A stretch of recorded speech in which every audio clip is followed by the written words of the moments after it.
and Treva Klingbeil, President and Principal of TradeTech. My name is Pam Schwan, and I'm President of the Saskatchewan Mining Association. Saskatchewan is the world's leading producer of potash, providing approximately 30% of the world's annual requirements, and Saskatchewan is also the second leading global producer of uranium. Where the markets are headed on these two commodities is very important to our members, their employees, suppliers, brokerage firms, provincial and federal ministries, and the global communities that that are dependent on the commodities that we produce in Saskatchewan to provide them with food and clean energy. I'd like to welcome our partners in hosting this webinar, members of the NSBA and Sask Chamber of Commerce. The webinar will be presented in two parts, with Andy starting with a potash commodities update, followed by Treva providing the uranium commodities update. We have over 90 people on the webinar right now, so thank you very much for joining us today. Before we actually get started, I'm going to ask Darren Herenque with K+S Potash to provide us with a safety moment. Darren? Okay, thanks, Pam. That'll teach me for being one of the first to join the meeting, I guess. Pam told me you've got 3 minutes to prep the safety share, so here we go. You know, I did give it a whopping 3 minutes of thought, but I was thinking about perhaps delivering a safety share on COVID, but I think we've all probably been inundated with that through and through. So I thought I'd deliver one that was a little closer to home for me. It was oddly enough a safety share that someone had done at one of our meetings at work, and it was surrounding WHMIS and workplace labeling. Oddly enough, this person, when he was doing the safety share, we talked about how in the workplace, we're very diligent about labeling, especially when we decant. Mark, are you in, sir? Yeah, doing okay. Doing okay. Doing okay. Surviving. Surviving. Here you guys got are somebody talking with their mic not muted right now. Trying to play in the wind, so.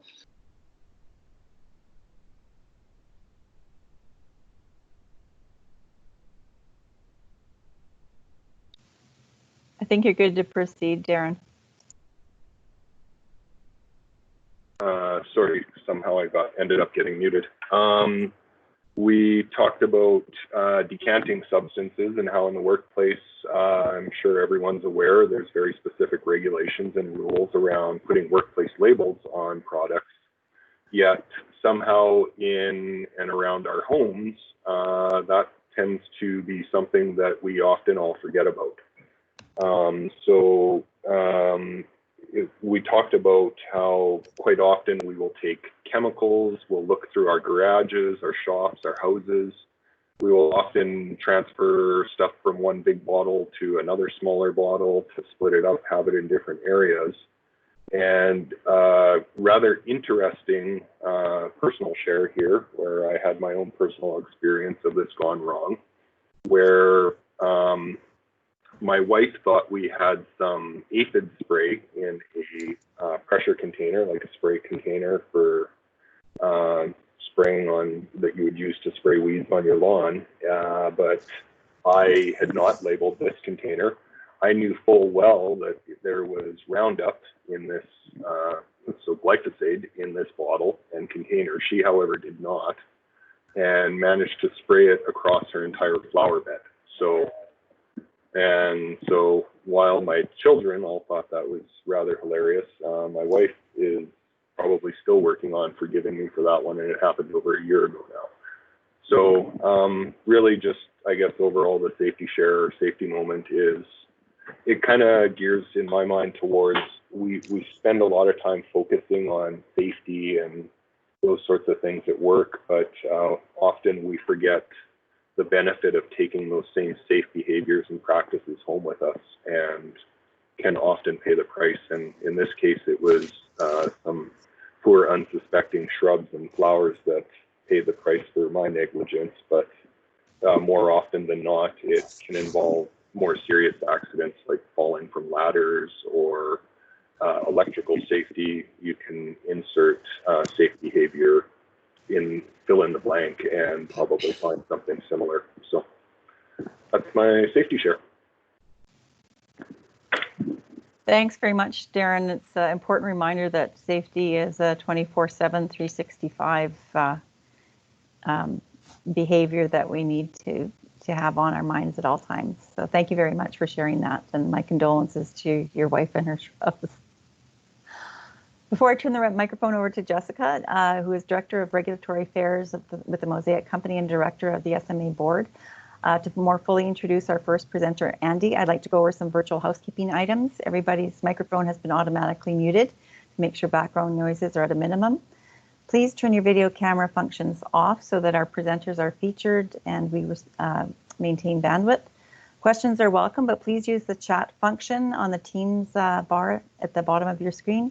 And we want to advise you that we are recording this virtual launch. So it is now my pleasure to ask Jessica Theriault to introduce Andy Young. Jessica. Excellent. Thanks, Pam. So good afternoon, everyone. For those of you that haven't already met Andy, Andy Young is Mosaic's Vice President of Market and Strategic Analysis.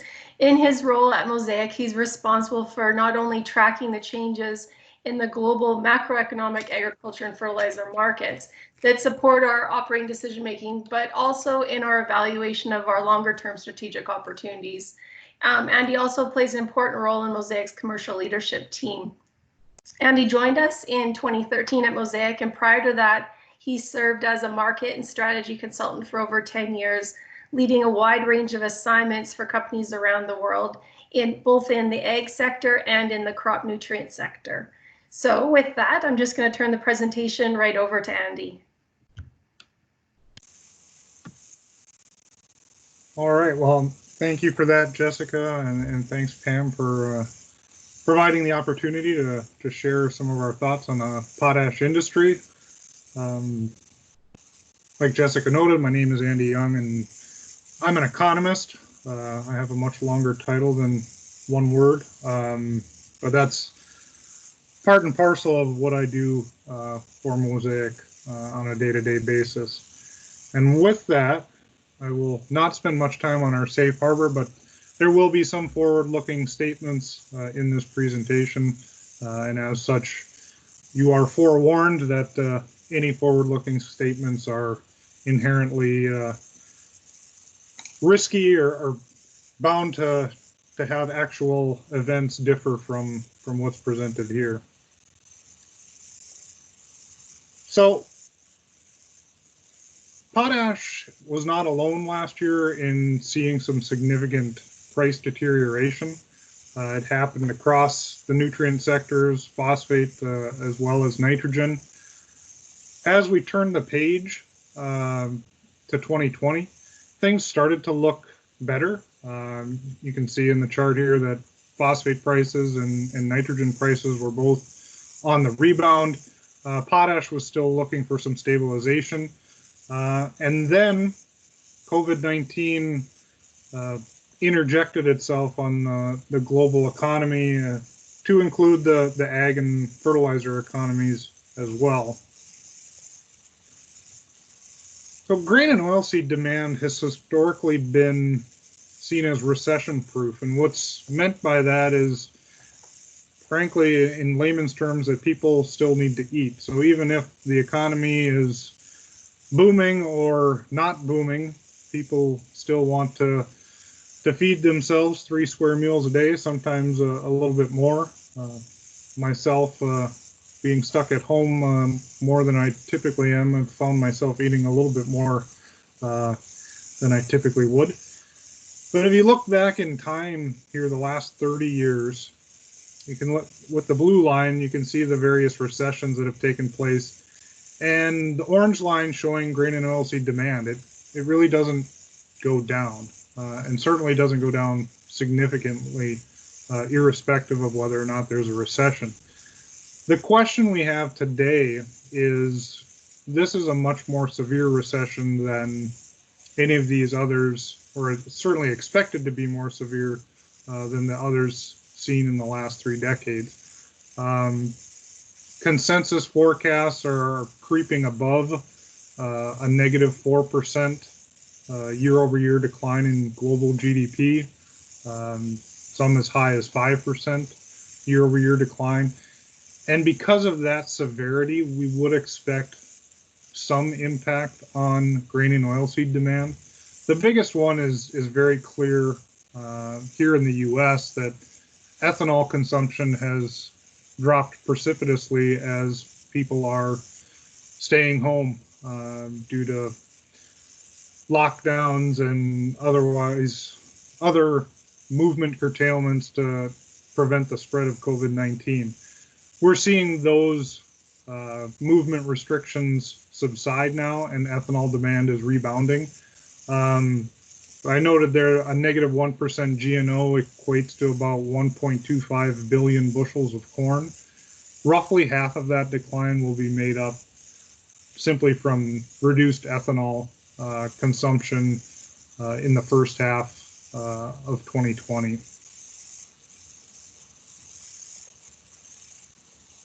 If we look a little bit more broadly at ag commodities, you've got corn, beans, wheat, which tend to get most of the headlines here in North America. But rice prices have actually done outstandingly well here in 2020. Palm oil starting to show a pretty significant recovery. We're still waiting for the headline corn, beans, and wheat to stage a more sustained rally. But there are some pockets around the world where ag commodity demand and ag commodity prices are actually doing reasonably well. And because of that, the demand for a product like potash should hold up quite well. And in fact, we're still projecting the likelihood of year-over-year demand growth in potash in 2020 after a step down in 2019. So here are those demand figures, and this was included in our investor information packet last month, and we revised down our expectations for potash demand growth. So when we started the year, we were expecting very good things in the potash market, which is typical that when you see a year like 2019 where demand sustains a shock, the following year tends to result in a significant rebound. We've since pared those forecasts back, largely in Southeast Asia, because palm oil production economics had deteriorated so significantly as of a month ago. The other thing to note here, however, is if you look at 2017 and what happened after the bottom was set, so to speak, from a pricing standpoint, that once that bottom was in, spot buyers returned to the market in an amazing way. You saw 6 million tons year-over-year growth, almost or just over 10%. So I think as we look towards 2020 and beyond, there's a much more positive story than these more circumspect forecasts that we're putting out for 2020.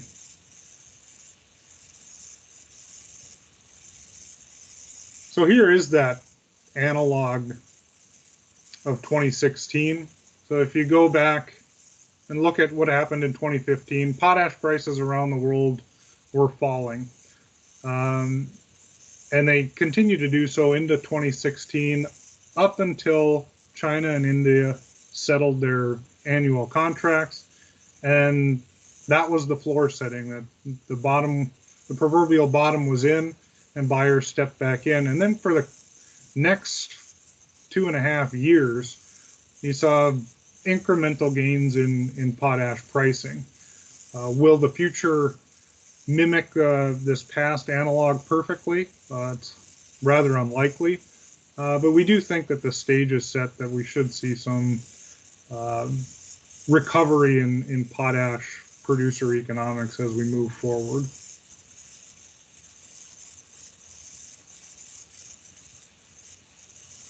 From a supply-demand standpoint, so what you see here is the shipments are the bars, and then the blue dotted line is industry utilization rate. So we expect demand or shipments to revert to the historical norm, which was about 3% a year if you exclude that downturn in 2019. So we do expect, or we're counting on, a rebound in demand and a sustained one at that. And there are obviously risks to that forecast if COVID-19 and its ensuing impacts on global economies results in changes to driving patterns or changes to dietary patterns that are not foreseen. But there are numerous potash deficient soils around the world.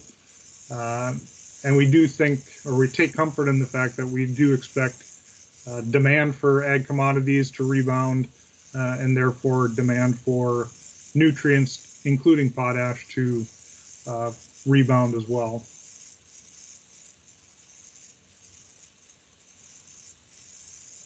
So demand is a fairly positive story, as I've noted. But what about on the supply side? And I took a little snippet of the past here, 2013 to 2019, and compared what production is done in North America. So this includes a few 100,000 tons of U.S. production, very small volume, relative to what's happened in Russia and Belarus, which are the two other main producing countries of potash. And if you look over this period of time, the FSU producers have increased by nearly 50%, over 7.5 million tons, whereas North American production is up about 20%, or 3.3 million tons in that same period. So the benefits to increasing demand over this time horizon certainly fell predominantly to non-Canadian or non-Saskatchewan potash producers. And going forward, we'd expect that trend probably continues. There are a number of expansion and new mining projects that are continue to be developed in those geographies, and they will be commissioned or ramp up over the next 5 years, leaving, I think, relatively little obvious opportunity for an outsized expansion of North American capacity or production levels.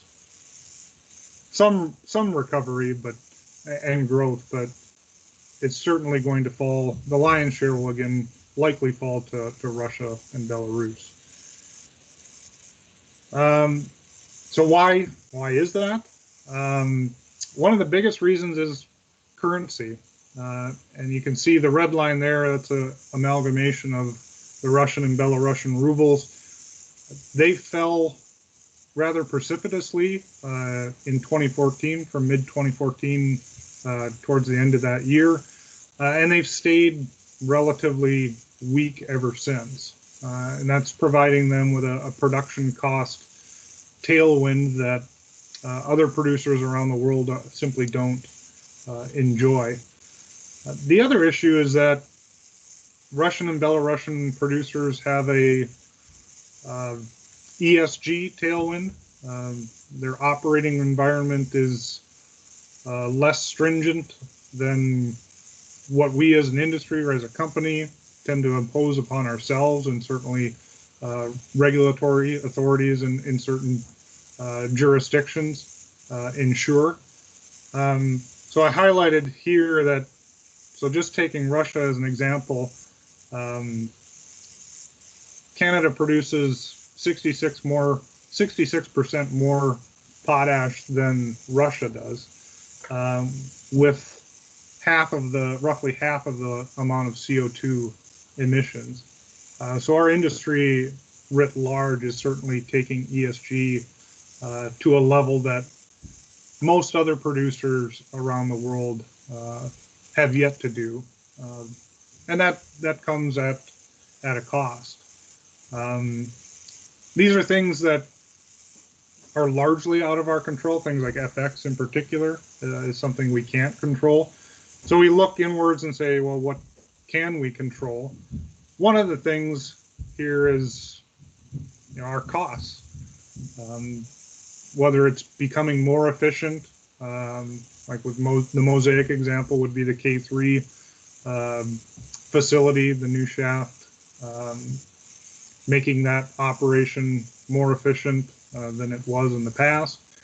The other issue would be rail, ensuring that we have timely and cost competitive rail rates, because the rail is the outlet for Canadian potash, whether it's railed into the U.S. Heartland or whether it's railed to an export facility and exported around the world. It is a critical component of what we do. So with that, I can now entertain a few questions. I believe we have time.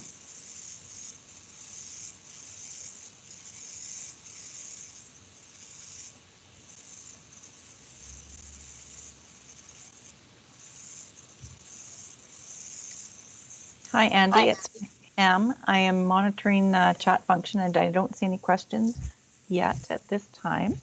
So what we might do is move to Treva's presentation, and then we can come back and do a full Q&A session. But thank you. That was very informative presentation on the potash markets, both the demand and the supply side. So appreciate that. Lots of food for thought.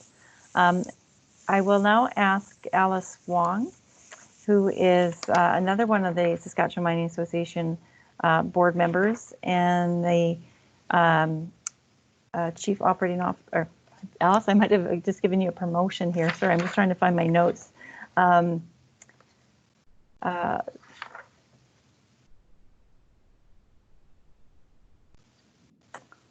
I'm sorry, I've lost my notes here. Alice is, I believe, the Chief Operating Officer at Cameco, to introduce Treva Klingbeil for the uranium commodities session. Thank you, Pam, and thanks for the promotion. I am the Chief Corporate Officer at Cameco, and I'm sure Brian will be glad to hear that, but thank you. I am absolutely honored to be introducing Treva Klingbeil, President and Principal of TradeTech. When it comes to the uranium market, there are very few people on the planet with the depth of expertise of Treva. You have her bio in front of you, so I'm not going to repeat all of it, but I will touch on some of it, but I'm sure you will agree that it's impressive.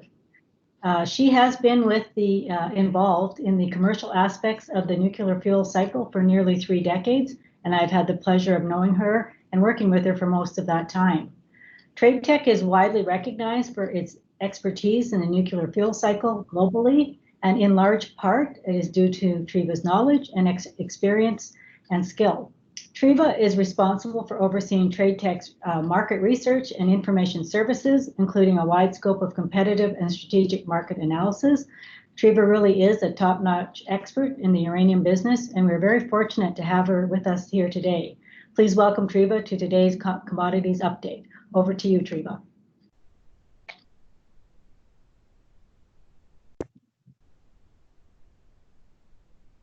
Okay, here we go. I can get this to work. Hold on, bear with me, everyone. There we go. Can you see me, Alice? Pam? Yeah, we can see your slides. That looks really terrific, Treva. Okay, great. So thanks, Pam, for organizing this webinar. Thank you, Alice, for that lovely introduction. As Alice mentioned, we've known each other for a long time, and in terms of someone who knows the uranium business, to have that compliment from Alice is high praise indeed, so I really appreciate that. So today I'm going to give a little overview of the uranium market. And for those of you who aren't familiar with TradeTech, I'm going to give you a brief introduction of who we are. TradeTech was formed in 1995, and we publish daily, weekly, and monthly uranium market prices, along with providing some customized supply and demand analysis to our clients. TradeTech's approach to analysis and price reporting revolves around a core set of values built upon our unique experience and expertise. Our primary objective at TradeTech is to ensure that our clients have access to the most accurate and unbiased information available anywhere on the market. And to do that, we've assembled a team of individuals with a diverse skill set, from experts in government policy, statistical analysis, and mineral economics and geology. I myself actually started my career as a nuclear fuel buyer for several of the largest nuclear utilities in the US before moving on to market analysis and price reporting. Today, we're going to take a look at some of the trends that have been shaping the uranium market in 2020. Of course, we won't have time to explore everything, so please feel free to ask questions if we have time at the end of the session. If we aren't able to get to everyone's questions today, I want to offer up that if any of you want to, feel free to contact me directly. I'll be happy to get back to you. So in April, TradeTech's monthly uranium spot price indicator, the exchange value, increased nearly 24% over the previous month, marking the largest month-on-month increase in the spot price indicator in almost 30 years. TradeTech's exchange value for the month of May was $33.85 per pound U3O8, representing a rise of over 35% so far in 2020. Now, for some time now, TradeTech has promoted the notion that there is a coalescing effect of micro trends that we deem to be increasingly important in shaping the future uranium marketplace. The drivers of this change existed long before the primary impetus fueling the most current price rise, the coronavirus pandemic. The implications of this material change and the take-home message today is twofold. Firstly, the world needs new uranium mines to be commissioned in the first half of this decade, and recent curtailments to production in response to COVID-19 have only served to highlight the supply deficit in the uranium market. And secondly, we believe that not enough is being done to secure the uranium availability and, by extension, affordability of primary uranium supply. To put this all in context, I'll first provide a market update and overview. But at this juncture, I think it's important to mention that the long-term uranium price indicator and production costs are not, at least historically, correlated in the uranium market. Consequently, there's a disconnect, or rather what we like to describe as a misunderstanding that exists concerning the alignment between long-term uranium prices, today's realized prices under existing contracts, and the true full cost of future uranium production. This has, not surprisingly, become a very contentious point among industry participants, since this misalignment can complicate, can even compromise potential funding for production, and perhaps more importantly, exploration and development. So the historic rise in the spot price was, as we mentioned earlier, precipitated by curtailments to primary production. These were the result of protocols put in place at many uranium mines to prevent the spread of the novel coronavirus. One of those most notably at the Cigar Lake mine in Saskatchewan, and then at other facilities like those in Kazakhstan, which is the world's largest producer of uranium. However, the price rise that we have seen recently has its roots in a supply-demand picture that has seen existing and emerging annual production levels decline well below reactor requirements in the years following the Fukushima accident. The Fukushima accident, which occurred in March 2011, brought with it reduced reactor requirements and oversupply. Slower than expected demand from new reactor projects just exacerbated this situation, and downward trending prices really reflected a shift in buyer sentiment, and as a result, we had years-long decline in supply development. Recently, the drawdown of global uranium inventories and combined with an increasingly restricted supply base has driven concerns about the availability of future supply. So those precautionary cuts to primary production that we've seen in response to COVID-19 have only served to amplify the supply side concerns that already existed and have exerted upward price pressure on both the spot and long-term uranium price. The total volume of material that's actually been removed from the market as a result of COVID-19 amounts to over 14 million pounds U3O8 in 2020 alone, representing over 8% of this year's reactor requirements.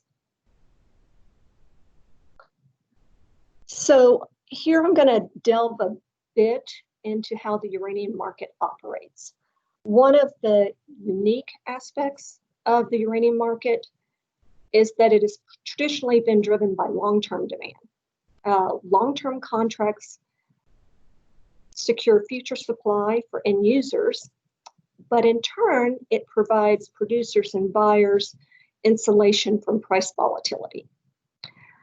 Yet, in spite of this, the uranium market remains a conundrum for most investors and even day-to-day market participants because of the outsized focus on the spot market and price versus the long-term market and price, which in the uranium space is often referred to by many as a case of the tail wagging the dog.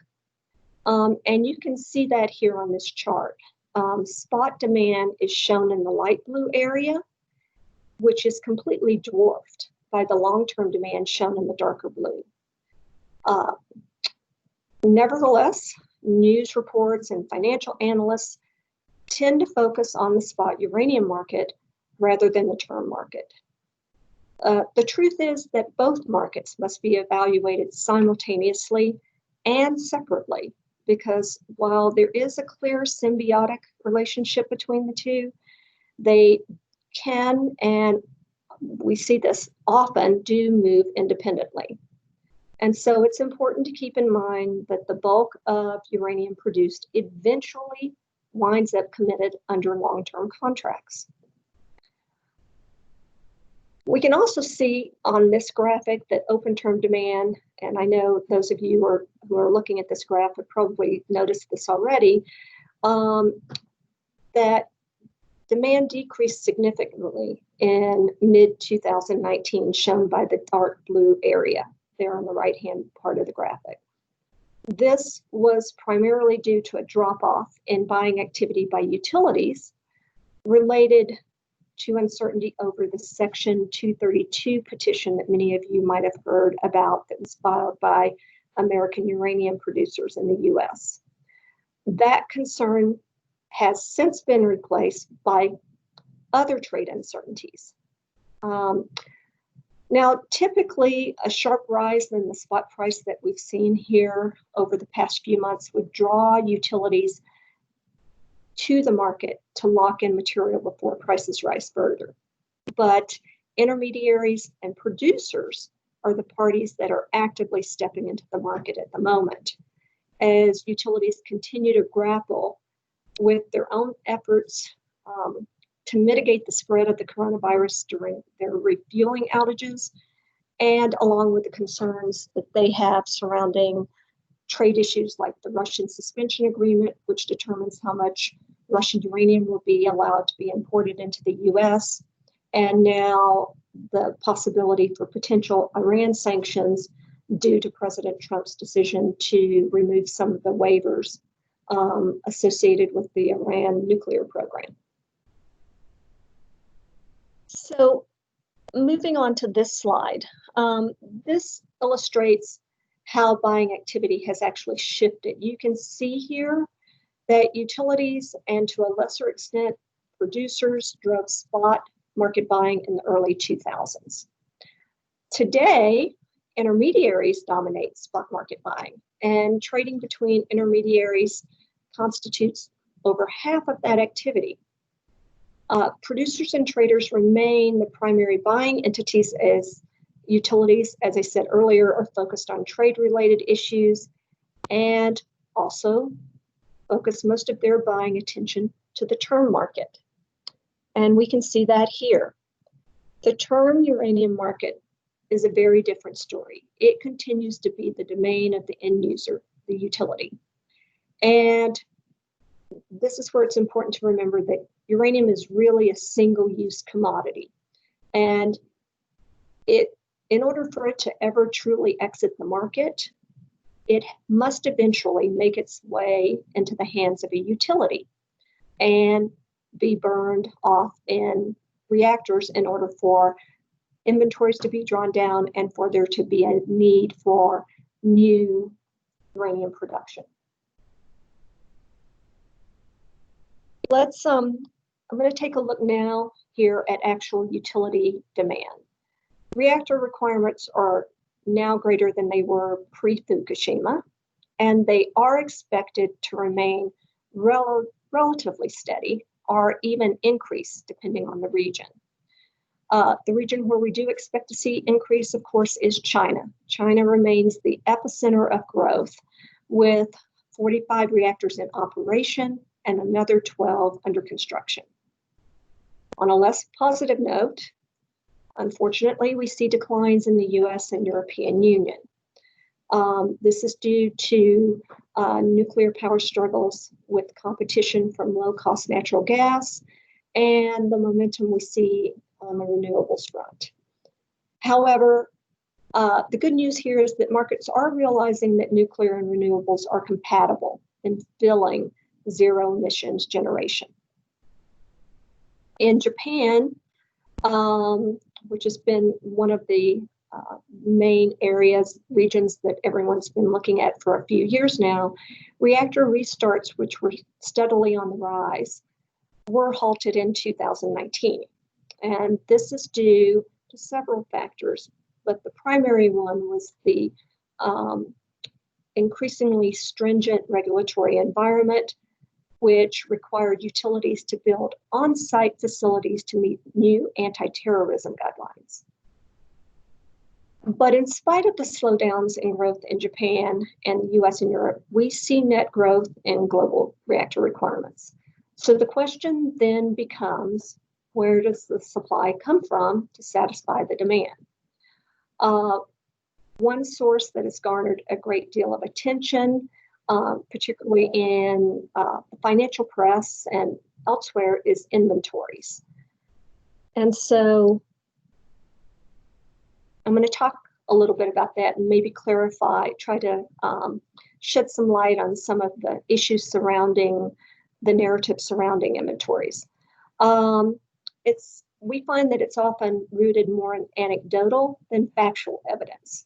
When you dig down and do the deep dive into the analysis that we do, we find that the facts are that utilities have relied in recent years on inventories built up following Fukushima, but those inventories had been steadily drawn down. For example, there's a persistent story that Japanese utilities inventories are being made available to the market. It's supported largely by a lack of progress in bringing reactors in Japan back online, coupled with Japanese utility revenue needs. Now, Japanese utilities, like all utilities, have been proactive in managing their contract portfolio. That means working with suppliers to postpone and defer deliveries due to delay in programs. But you must keep in mind also that in times of supply restriction and rising prices, which we now see, utilities generally place much greater value on their inventory and are therefore less likely to actually release it into the marketplace for fears that they'll have to replace it at a higher price. So while these bits of anecdotal evidence contribute to the prevailing narrative, they are not necessarily reflecting reality. There's also some anecdotal evidence that utilities are drawing down their inventory because of uncertainty. But the actual underlying facts that we see from government reports and our own data collection show that utilities are becoming uncomfortable with lower inventories. And in fact, certain utilities now want greater inventories than they previously held. For instance, nuclear fuel inventories held by U.S. utilities actually increased 1.5% between just 2018 and 2019. So moving on from inventories to primary supply, primary production. When total supply is layered into TradeTech's forward availability model, which reflects a scenario of good project development, we see that there is definitely a need for new growth and for new production. So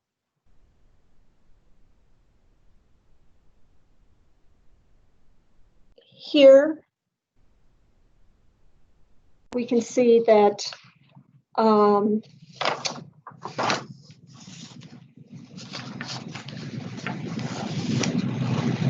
we have, this actually shows depleted ore reserves. And the need to replace depleted ore reserves really only tells one story, right? We have a demand for nuclear fuel that remains strong.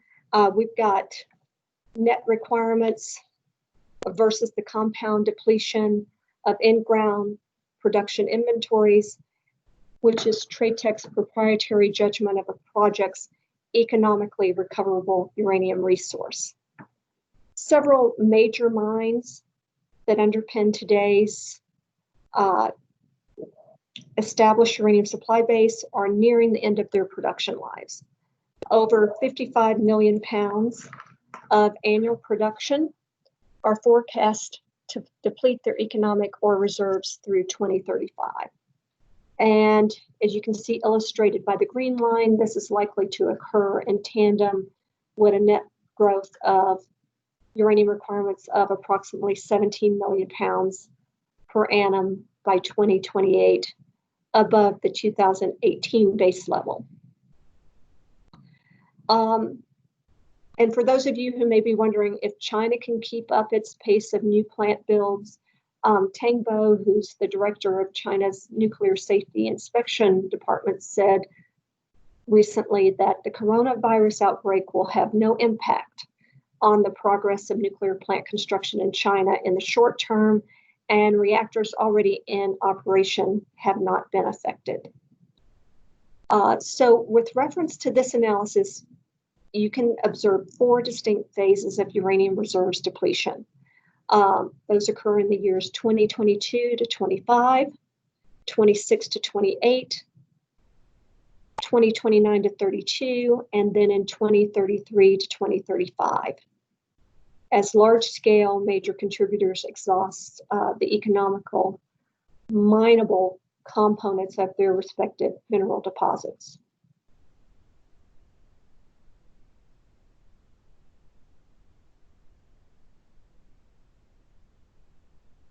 Now, the need to replace these depleted ore reserves can only tell us one fragment of the story. In reality, a plethora of complex macro trends are converging to create an increasingly restricted supply base. If we look at restricted supply, which TradeTech defines as the difference between uranium that was originally planned and perceived to enter the market versus production that has been impeded from doing so, you can see that there is an increasingly large amount of uranium that's basically not accessible to buyers. Mechanisms that prompt a supply restriction include a reduction in planned production compared to, say, historical guidance, a suspension of production owing to mines entering a phase of care and maintenance, and the purchasing of material by physical uranium investment funds, which effectively sequester those volumes from the marketplace. In 2020, another impediment, of course, that we're watching very closely is the precautionary reductions to planned production as select uranium operations attempt to contain the spread of COVID-19 within their operations. And to put those curtailments in context, this analysis assimilates the aggregate effect of restricted primary supply that originates from depletion, reduction, suspension, and sequestration. And sequestration really is that material that has been held aside by uranium funds. Uranium production that's been held from the market between 2016 and we expect to continue through 2035. This shortfall in available material should accelerate the drawdown of any remaining excess mobile inventories. And as a result, we see a realigning of the supply-demand balance. In addition, global exploration and development activity has deteriorated under the low uranium price environment that the market has struggled with in recent years.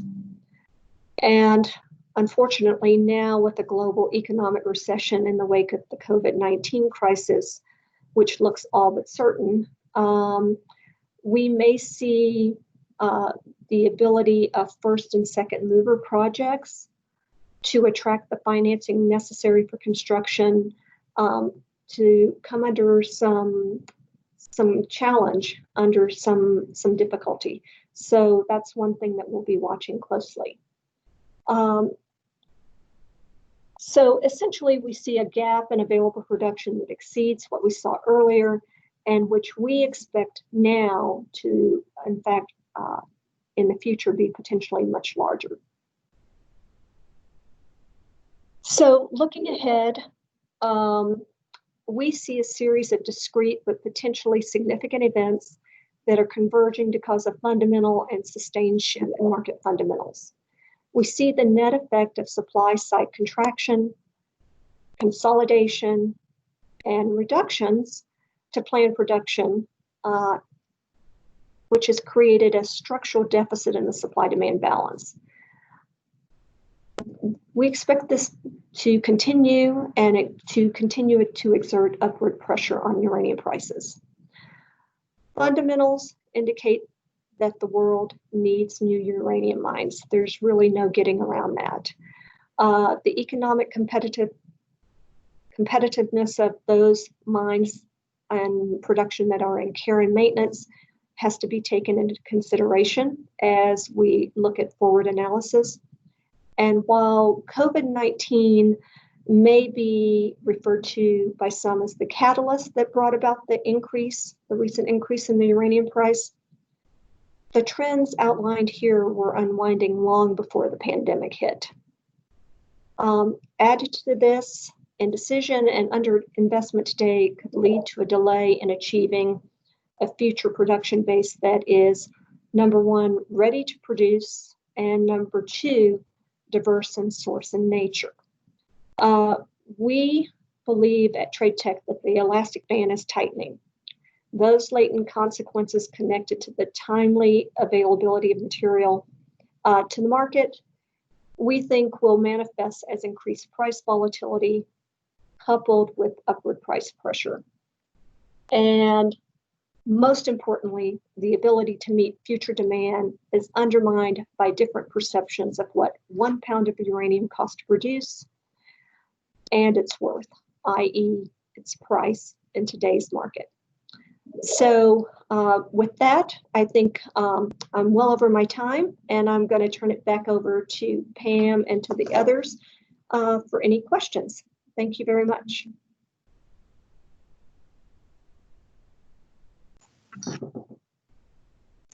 Great. Thank you very much, Treva. That was very interesting as well, and some commonalities with the potash markets, but some notably, I think, different ones as well. So I'm going to just open the floor for questions and just ask people to use the chat functions for either the uranium commodity session or the potash one right now. And we'll have some Q&As to start. And maybe I can ask one for both of you right off the start. And that is the impact of when do you see for both the commodities, the return of maybe long-term contracting as opposed to this very short-term buying that's going on right now for both potash and uranium compared to what were more historic volumes purchased in the long term?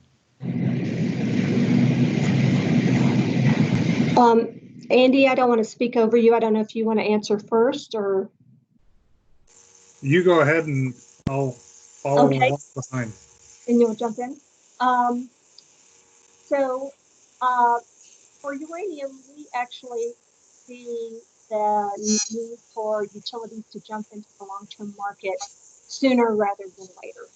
As I mentioned in my presentation, we see the drawdown of inventories. We know that utilities have postponed buying that they to do in order to maintain that portfolio of coverage that they both need and like to have, both for security of supply and also to mitigate against future price rise. However, they really are hampered from doing so now because of what's going on with the uncertainty surrounding the trade issues I mentioned in the U.S. and really sort of being distracted by COVID-19. So I would say to answer that question, we really have to know when things will return to normal and what is normal after COVID-19. But as soon as utilities can get back into the office with the attention of their CNOs, their CFOs, we expect them to return to the market. And so we think that will probably be later this year when things have clarified a little bit in terms of what's going on with the coronavirus, and also because they will be anxious to get ahead of what they see as a price curve that's getting ahead of them. So that's what I see on uranium. Andy, maybe I'll let you answer on potash now. So on potash, there's two major markets that have historically utilized longer-term contracts, typically annual calendar-based or fertilizer year-based contracts, and those are China and India. We've seen in the recent past that they've moved towards shorter duration contracting. In my experience, certainly on the phosphate business, is that once long-term buyers or long-term contract buyers shift to a shorter term pattern, they don't tend to revert back to that longer term contracting once they've moved away from it. So I suspect that we'll still continue to see longer dated contracts in India and China, but by longer dated rather than 1 year, it may be more common to see 6 months.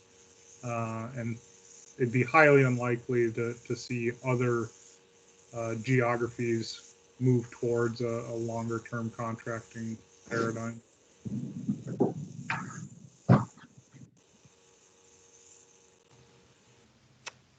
Thank you, Andy, and thank you, Treva. We have some more questions here. One is, what is needed to reopen shuttered markets in this changing market? And that, I think, was asked primarily from a potash perspective, but certainly it applies to uranium as well. So maybe, Andy, I'm going to start with you in terms of what's needed to reopen some of the shuttered mines in the changing market, particularly looking at it through a competitive lens that Canada, we noted, has facing different ESG considerations than our competitors. Well, demand is that should be pulled on a global basis. We see ag commodity prices stage a significant rally. The potential. Excuse me, Andy. We're getting some sound disturbance. I think, Treva, is your microphone muted right now? It's about to be. How's that? Okay, thanks. Go ahead, Andy. Yeah, so on the demand side, that would be a very helpful tailwind for the potash market. Alternatively, slower mine development or the bringing on of new facilities in Russia and Belarus. And one project in Russia has faced significant delays and water inflow issues, other technical issues. So if we were to see compounding delays to some of those other supply side projects, that would provide an opportunity to more quickly see idled capacity in Saskatchewan brought back online.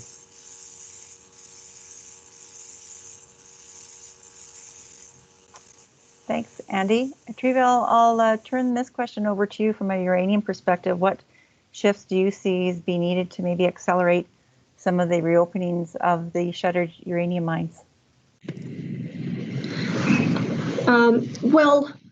Naturally, one of the biggest mines that's shut down right now due to COVID is Cigar Lake.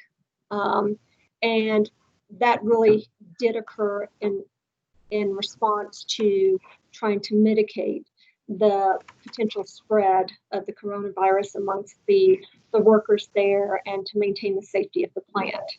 And frankly, I feel a little, I have to be honest here. Alice, you're probably better equipped to answer this question than I am. But essentially, you know, we really do see the desire of the uranium miners, number one, to make sure that they're protecting their workers. Cigar Lake, of course, is very unique in its environment, the necessity to fly its workers in and out. That's also the case for some of the mines in Kazakhstan. It's very hard to provide social distancing and maintain safety and guidance protocols under some of the circumstances that are required now in this COVID-19 environment. So for us, some of those mines we expect to come back online, assuming that prices remain where they are, continue to increase once COVID-19 has passed. There are other mines elsewhere that have been shut down just because they weren't economic. And that, for them to come back online, they really need to see prices that really will compensate them at their full cost of production. And in most cases, that is a price that's above the current spot price of $33 that I mentioned earlier. So it varies from producer to producer.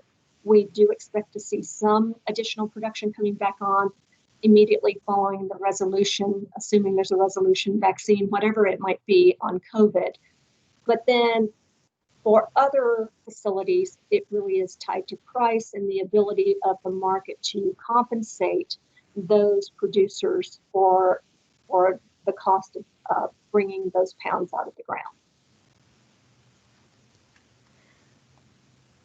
Thank you, Treva. And of course, we're all anxiously awaiting MacArthur to come back on, and maybe once the utilities start buying longer term, we'll see that. But we've got a few more questions here, so I'd like to get through them.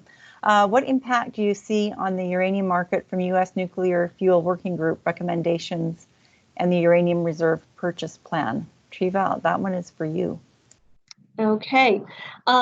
Well, right now, that plan, as it's loosely envisioned, and that's the key here. The plan is really not a plan.